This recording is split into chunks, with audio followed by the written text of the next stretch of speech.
India में पहले bikes का मतलब हुआ करता था कम्यूटर्स, यानी आने जाने का साधन। 1950 से लेकर 1990s तक लोग यहाँ चलाते थे बुलेट, राजदूत, जावा, यज़दी और चेतक। पर ध्यान रखिए, सिर्फ कुछ ही लोग। भारत का बहुत बड़ा तबका अब भी सिर्फ पेडल्स मारकर काम चला रहा था। हाँ, टू स्ट्रोक्स पावरफुल थे, लेकिन ग्लेशियर्स मेल्ट हो रहे थे, जंगल कम हो रहे थे, ग्रेटा जैसे लोग पैदा हो रहे थे, तो इंडस्ट्री को फोर स्ट्रोक्स की तरफ शिफ्ट करना पड़ा। 90s में आई हीरो होंडा की अफोर्डेबिलिटी ने इंडियंस को सिर्फ एक ही मंत्र सिखाया, एफिशिएंसी।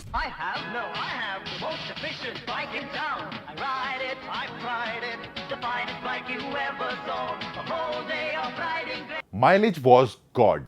सारा का सारा मार्केट 100 सीसी के दलदल में फंसा हुआ था। 1 लीटर में 70 से 80 किलोमीटर जाना एक नेशनल अचीवमेंट के बराबर था। और ऐसा हो भी क्यों ना, रोज ऐसी नहीं, इनकम्स ऐसी नहीं। एक छोटा सा रूल मेरे दोस्त, performance is expensive, mileage is cheap. Companies ने R&D में सिर्फ फ्यूल एफिशिएंसी पर फोकस किया। We had basic designs, round headlights, drum brakes, 70 से 80 kmph की स्पीड, एंड दैट्स इट।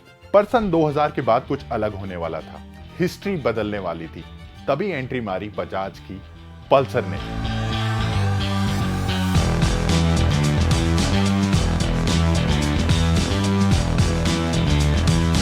अचानक से माइलेज कितना देती है से क्वेश्चन बदलकर हो गया, कितना तेज भागती है। बजाज ने वो हिम्मत दिखाई जो शायद किसी और ब्रांड में नहीं थी।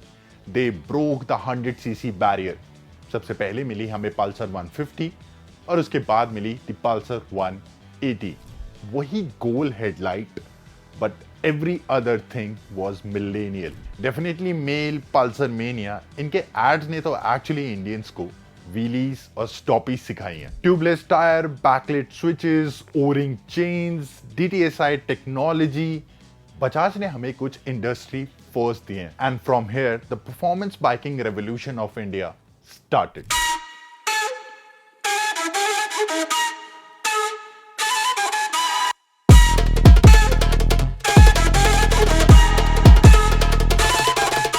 पहली बार इंडियन यूथ को एक अफोर्डेबल प्राइस में परफॉर्मेंस मिलने लगी। Twin stacked headlamps, split seats, it was a rebellion on two wheels. Bajaj Pulsar ने यहाँ के यूथ में परफॉर्मेंस नाम की चिंगारी आखिर जला ही दी। पल्सर ही वो सीढ़ी थी जिस पर इंडियंस ने चढ़कर देखा कि it is not just about going from point A to point B, it is also about how fast to go from point A to point B. Market और कॉम्पिटिटर्स दोनों ने देखा कि भैया डिमांड तो है। क्यों? इसके 3 बड़े रीजंस है। पहला, डिस्पोजेबल इनकम। इंडिया में काफी सारी IT और सर्विस सेक्टर कंपनीज ने एंट्री ऑलरेडी ले चुकी थी और लोगों की सैलरियां काफी हद तक बढ़ चुकी थी। दूसरा, यंगस्टर्स को चाहिए था एक कूल फैक्टर। हमारी कंट्री की बहुत बड़ी पॉपुलेशन अपने 20s और 30s में है, जो थोड़ा बहुत शो ऑफ करना चाहती है, and they want फाइनर things in life. तीसरा है ग्लोबल एक्सपोजर। धूम जैसी मूवीज, इंटरनेट पे लोगों ने देखी R1 और निंजास, तो उन्हें सुपर स्पोर्ट जैसी चीज भी कोई होती है ये पता चल गया। इस गैप को बजाज ने बहुत जल्दी फिल करना शुरू कर दिया था।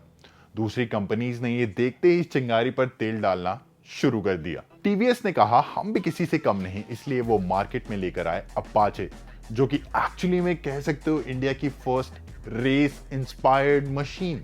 हीरो ने लॉन्च करी अपनी flagship model which was Karizma, a proper sports tourer.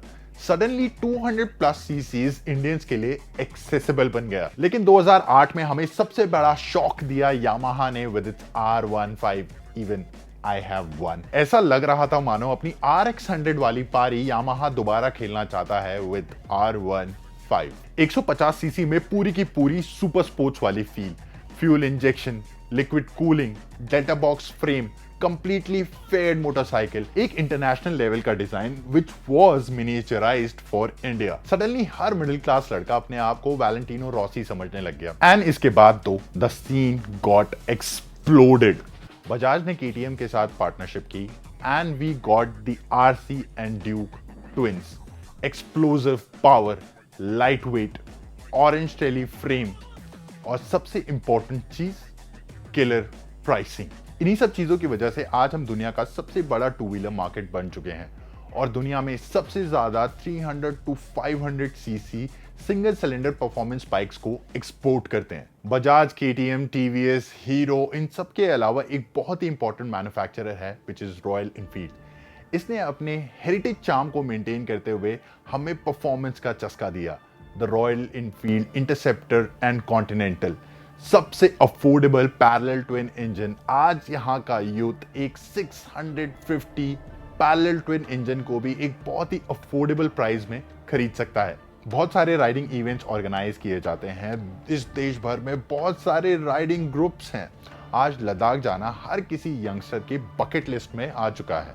आज की बाइक सिर्फ माइलेज से जज नहीं की जाती, it's more about TFT, riding modes, slipper clutch, connectivity, what kind of exhaust note, etc., etc. There are so many things, and the most important is what kind of legacy you carry. आज का buyer अपनी personality के हिसाब से एक bike choose कर सकता है which was not possible just 20 years ago.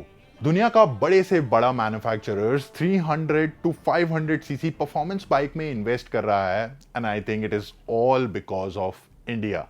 India का performance biking segment double digits में ग्रो कर रहा है। This is the new normal, this is the new revolution. और हम सब ने प्रूव कर दिया है कि it is not just about mileage. हमें चाहिए थ्रिल, हमें चाहिए पावर, हमें चाहिए style. The 100 CC era is over now. आपकी कौन सी फेवरेट परफॉर्मेंस बाइक है जो इस रेवोल्यूशन का हिस्सा रही है, मुझे कमेंट्स में बताओ। ये वीडियो अच्छा लगा हो तो इसे लाइक और शेयर करो और ऐसी इंटरेस्टिंग स्टोरीज के लिए जागरण हाईटेक को जरूर फॉलो करो।